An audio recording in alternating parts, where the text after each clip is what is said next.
Welcome to another episode of the Millennial Management Podcast. I am your host, Brandy, the Millennial Manager, and today, y'all, we have an email episode. I know these episodes make me so excited because there's no fluff, just emails. And if you are not following me on social media, make sure you are following me at Brandy, the Millennial Manager on Facebook, Instagram, TikTok, and YouTube. And then also make sure that you are subscribed to this podcast. So you just go to the top and hit follow so that you are up to date on any new episodes. Now let's get going. Our first email is coming from Betty, and she says, "Good day. I am having a hard time at my job with customers claiming about my tone over the phone. I'm a state employee and have been for 2 years now, and I don't want to lose my job over this. I'm trying to do things to change it, like taking online customer service courses that deal with how to navigate difficult customers, but nothing is working as of yet. I really like my job and want to keep it. Do you have any suggestions suggestions? Oh, that word was about to whip my ass. For me. Yes. When you are talking and you're over the phone, the person cannot see you, you need to smile. I have a team of about 6 front desk employees, and this is something that in all of our trainings we have discussed. So when people are calling over to the office, you don't want to sound aggravated. You don't want to sound like you don't want to help them. And the way that you do that is that you have to smile.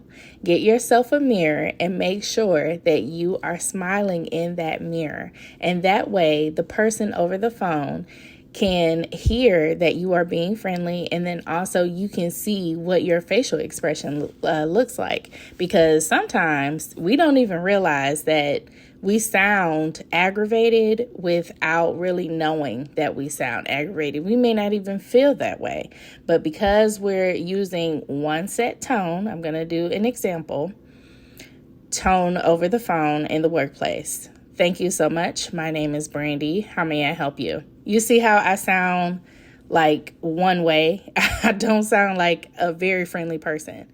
Thank you so much for calling, State. My name is Brandy. How may I help you?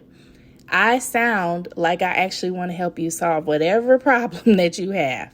So it's all about your tone when you are working in customer service. Put yourself a mirror on your desk and talk to that mirror. When you are answering the phone, and not patients, because you don't work with patients, but when customers are calling, you need to be smiling in that mirror so that they can receive the best customer service that they've ever had from our wonderful Betty. If you have any more questions, make sure you email me. I'll be happy to answer them. And now let's move on to our next email. And this one reads, "Good morning. I just got a bank branch manager job. Do you have any pointers that you can give me? This is my second manager's job. In the past, the owner talked down to me all the time and was racist. I ended up walking away from that 6-figure job. The employees loved me, but I did have a few who told the owner everything that was going on in the workplace and felt they should have gotten the manager position that I was in. Have a wonderful day." Well, I tell you what, Betty, I would not go into this comparing every single thing that happened in your past position with your past employer. That is something that is going to be very hard for you to shake, because you're going to think that every situation that happens is kind of mimicking what has happened in the past. And that's where you really are going to have to heal from that situation. And that's going to happen over time. But what I want to talk about really is when you're walking into this new environment, these are new people. This is a new boss, a new environment, a new space. And the first thing that I would do is make sure that you have a open and respectful line of communication with your team, because they're already there. you don't need to hire more people. Possibly you do, but for right now, let's say that you don't. And they already have their routine. They already have things organized. And so you want to get in to fit and then try to make changes with them, and not just change their complete system, but go in and offer them ways that can make the system work better. I would definitely go in with delegation, because everyone in the workplace should have a baby, okay? Not a real baby that cries, but a baby like a task, something that they are responsible for, and you can hold this person accountable for what happens or what does not happen with said task. So if Barbara is responsible for task B, and she does not complete task B, then you don't have to go and worry about talking to Terry or whoever else is employed at the company, because they were not obligated to complete task B. Barbara was. And so giving someone their work baby or delegating those tasks to your team is what's going to help optimize your productivity. Everybody should have a baby at work. Okay? Now, the next thing is that when you are making decisions on what processes you're going to keep, I would ask them, listen to their input, listen to their ideas. What are some things that you all do in the workplace that you all think is stupid? I would just ask them, what do you think we can do without, or what do you think is one extra step that is unnecessary that we can actually remove from our daily process that is not going to violate company policy? And I guarantee you that if you listen to them, they're going to tell you a smarter way to do it. But the problem is that we want to go in and just fix everything when really there's not a lot broken. There's not a lot broken. Sometimes it's just some things need to be tweaked, and we need to listen to the team that's already in place and just make it better collaboratively, not in authoritarian style correction. I hope that this helps you in your management journey, and congratulations to those of you who have accepted management roles and are moving forward in your career. For those of you who are nervous about management, it can be kind of scary, but it is possible for you to be a good manager, be firm, be honest, be fair, and still be loved. Please know that is you can do those things. What you cannot do, at least successfully for a long period of time, is lie and play in people's face, because they will find the truth soon enough. So please know that if you are looking to get into management, you just need to be honest 100%. Our next email is another short one. It says, I love your podcast. I am wondering, how do you answer the what are your strengths and weaknesses question? I always answer, but I love a strong response. Okay, so let's talk about weaknesses really quick when you're answering in an interview. When you are discussing your weakness, you need to be specific on what your weakness is, and I would pick one, okay? Pick one. Don't pick more than that. If they press for another one, just have one ready, okay? But if you are someone that struggles with, for example, public speaking, which I do sometimes because I kind of get a little tongue-tied, right? And so what I would say is that public speaking can be a challenge, but for me, this is how I have improved on my speaking skills or on my public speaking skills. So then list some things that you have done to minimize the problem of public speaking, okay? If that makes any sense. So what you would do is first discuss what that problem is, what that weakness is that you have, and then demonstrate how you have taken steps to address that problem. So no matter what your problem is, make sure that you are showing them that you have initiated steps to correct the issue. Okay? That was very simple. I love simple emails. Thank you. All right, and on to our next email. This one is about a toxic manager. It says, I have a toxic manager I have worked for going on 3 years. I have reported her to management and to the owner of the small company, never to HR. She does curb the behavior for brief periods, but then resorts back to her ways. She does retaliate in subtle ways, but nothing that is obvious. That is just a backstory. Lord have mercy. The advice I need is that we service a $132.7 billion company. One of the managers there has decided to resign and come and work for our company to lead the group I work for. We have been invited to have a one-on-one meeting with him in 2 weeks. Okay, we're still within time. I'm making sure I didn't miss that. Within 2 weeks, and I wanted to know if you think I should bring up the issues I have been facing to him. My first thought was to do it because this would be my chance, but my mind changed to only bring up what he specifically asked. The purpose of the meeting was to let him know about our job function and to bring up any pain points we might have. If he doesn't ask specifically about the situation, my plan is to just say that I feel there should be more collaboration within the group and better communication. Thoughts? I agree with you. Don't tell him nothing about this lady. Let him see it on his own. Because if you tell him, she gonna be on her best behavior. And he's not gonna see the hell that you've been going through. So don't give him a warning. Let him see it on his own. Don't say nothing about her.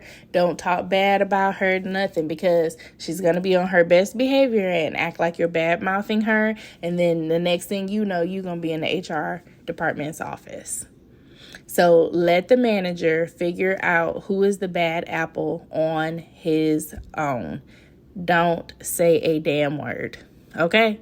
Because when you are the person who is telling people, oh, this person is bad, this person is bad, this person is bad, they look at you like you are crazy for a long time until it happens to them, until they see it. So don't tell them nothing. Let them figure it out on their own or on his own, and he's going to have her ass in HR. I can guarantee you that. Because he's a manager. So he's not going to sit back and just let it happen. He's going to go and report her. So let him be the one that does that, and you stay out of it. Don't you say Nathaniels. Do you hear me? All right. Now, that's it for this email. I hope this helps you. Please keep us updated on your progress, and you have a wonderful evening. Let's move on to our next email. This one is very short. It says, question, is it legal to take pictures of employees without their knowledge and send it to the supervisor? I wouldn't dare do anything like this, but I know someone who has done it. Just wanted to know your thoughts on this. Now, I would say that it's actually unethical, and I want us to learn the difference between illegal and unethical, because somebody said it's illegal for an employer to stop you from getting unemployment by reporting any policies that you have broken, and that is not illegal. It is not. It is actually allowed for them to do that no matter what state you live in. So that person who said that under my post, you were incorrect. But going back to this, it is actually unethical. Now, in some states, that is illegal to take photos of people without their permission. So I'm not sure what state you live in because it does not say in the email, but I would definitely look up to see what your state's laws are about taking photos of people or videoing people without permission. Now, there are some jurisdictions where taking photos without people's consent can result in criminal penalties, meaning that you can either be fined or you can face jail time. Now, this outside of that, the part that makes it unethical, like outside of the illegal part, possibly, is that it can be seen as harassment.